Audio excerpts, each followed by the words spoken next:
Hello and welcome back to 4 Words. Today I'm going to be talking about the highly controversial Crunchyroll original what the fuck is it called? High Guardian Spice. I don't like that name.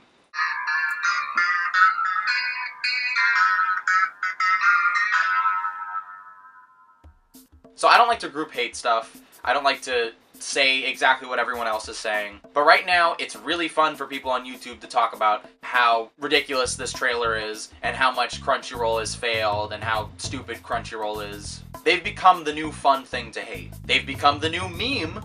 And while I agree with a lot of the criticism, I feel like there gets to a point where new thoughts are not being expressed. I feel like there's a large community that is excited to make fun of this show and to talk about the failings of Crunchyroll, which I think is the wrong mindset to have when you're going into something, especially with a critical eye. You don't want to go into something proving what you already know. However, I do agree with a lot of the criticisms that are being said. So with this video, I want to be a little bit more positive while still expressing my criticism. And on top of that, I want to suggest solutions and alternatives that Crunchyroll could have used to make this a better experience for their fans and for the industry. So a couple days ago, Crunchyroll announced that they were going to be coming out with a show called High Spice Gaurdians. High Guardian Spice. I think it's High Spice Guardian? Fucking Christ, what is the matter with me? I don't know why this name is giving me so much trouble. But the main focus of the trailer is to talk about a couple of things. First of all, that they're using 2D animation instead of CG. Second of all, that the characters in the show are very diverse. And finally, that the staff is also very diverse. They didn't really talk too much about what the show is about. They vaguely mentioned that the characters want to become guardians, and that they're going to a school to become guardians. I think the trailer would really benefit from telling us what a guardian is. While I do think diversity is important in a show and in your fiction, I think it's a misstep to only talk about diversity when talking about your work. Sometimes it's implied that it's racist if the only thing you have to say about a character is about their race or their ethnicity or their sex. And then to flip that script and say that the only positive thing about your work is the race and the gender of your staff and the characters, it reads as a little shallow and honestly a little disingenuous. High Guardian Spice is about 4 girls who live in a magical city and are going to school to become guardians. I just genuinely want to know what a guardian is. If I just knew what a guardian was, then I feel like more people would be on board. It's like Naruto. If you didn't mention that Naruto was a ninja when you put out a trailer, why would I watch Naruto? What is it about? So we talked about what the main prerogative of this trailer is to get across to its viewers, but let's talk about the issues that people have and that I have with it so far. Well, number one, that they talk about diversity over story and substance. Number two, that the trailer is a little bit hypocritical. And number three, that it's not an anime, even though it's being created by an anime streaming service. This is anime! This is the look, you see the anime words? They're saying anime words! People pay money every month. In fact, they pay a lot of money every month for an anime streaming service. I have had a Crunchyroll subscription for years, and honestly, there were a couple of years where I didn't watch anything on Crunchyroll, but I kept my subscription because I felt like I was still supporting the industry. An industry that I felt didn't receive as much money as it deserves. And the problem with Guardian Spice, it is not an anime at all. They're taking money that should be for Japanese studios and this Japanese art form and making an American cartoon with it. At the end of the day, anime is not just in the eyes. It's funny, and it's warm, and it's adventurous, and they're letting us make it a little bit weird, so that's very exciting. So let me make something really clear. I love warm, cute, genuine shows. This actually does look like a show that I would be into if it wasn't for the fact that they're trying to say that it's an anime. And as mentioned before in other videos, and as I mentioned earlier, they talk about how the staff is diverse, and the staff is predominantly white women who generally look exactly the same, missing the point of diversity entirely. But I would guess that these women, a lot of these people, judging by, the way they conduct this trailer, that they care about things like cultural appropriation.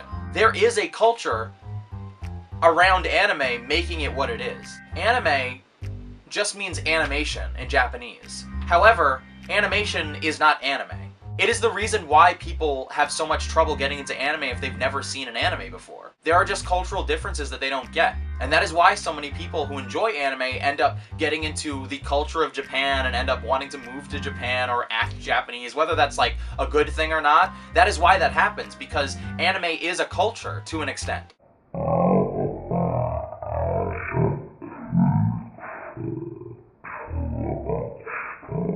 At the end of the day, anime is not just in the eyes. There's nobody Japanese working on the show, and even beyond that, it looks like it borrows more from American tropes and American trends.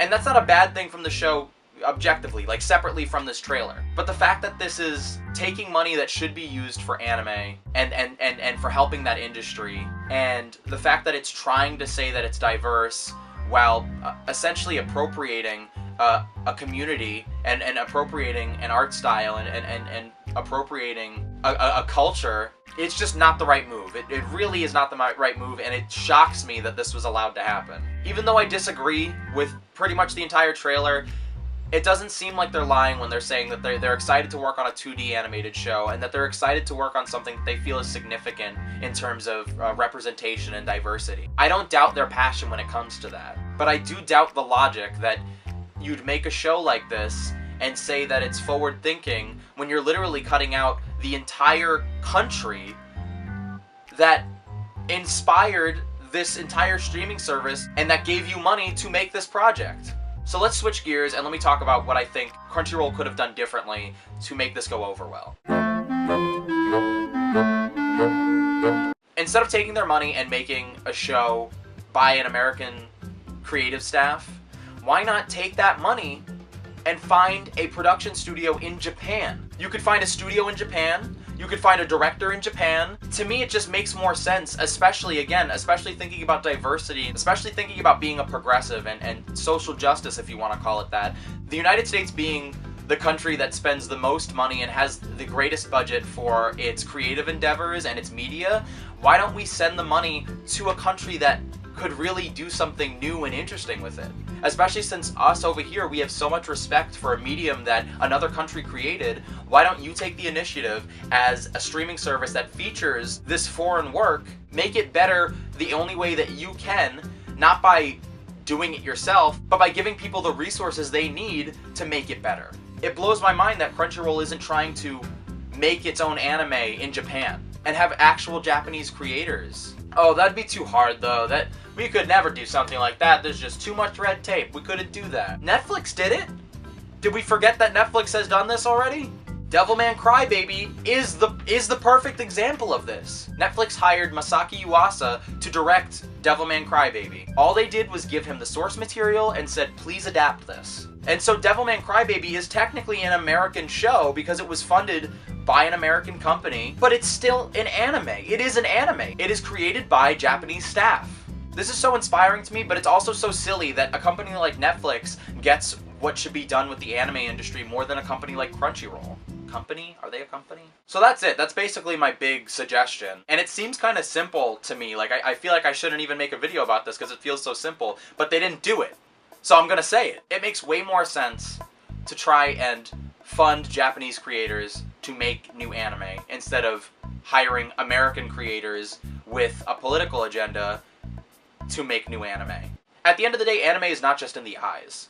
I hope I wasn't too mean. I really wanted to try and be more constructive with my video because I genuinely want this opinion to be heard. This is all I can think about when I see High Spice Warriors. Are you done with your Crunchyroll subscription after hearing stuff like this? Do you think they're using your money in the right way? Do you think Crunchyroll is a subscription service that is worthwhile? I think I'm honestly gonna stick with Crunchyroll for now. I'm watching Hunter x Hunter on there, and I know I can watch it for free anywhere else, but I like to think that my money is going to the right place. Oh, if I were to give 4 words to the High Spice anime trailer, I would give it good enthusiasm, poor methods. I really do think that they're trying to be genuine and that they're very enthusiastic, but this feels very exploitive, honestly. I think it only has negative repercussions for the anime community. Before I go, I just wanted to mention that I have a couple of other channels. Bad Password is my skit channel where I do comedy skits. I have a Let's Play channel called This Is a Video Game. I'm playing Mario Land 3, Wario Land on the Game Boy on that channel right now. I have a commercial channel where I post retro commercials from like tapes that I find. I have a vlogging channel where me and my girlfriend vlog together and we do challenge videos. I have this channel where I talk about whatever I feel like. I'd say that Bad Password is my main channel right now. I'm putting the most amount of work into that channel, so I'd really appreciate anybody who would check it out. And right now I've been trying to work really hard on making 4 words something that I'm proud of again. I took a really long break from making videos, and I don't know why that is, but recently I've also been very inspired to start working on videos and art and content again, and I also don't know why that is, but I want to encourage it as much as possible. And I know it seems ridiculous to have so many channels, but I feel very stimulated being able to make so many different types of content for each channel. I hope you enjoy what I've been doing with 4 Words, and I hope you check out some of my other videos. Let me turn this around so I can end my episode. Turn around. Thanks for...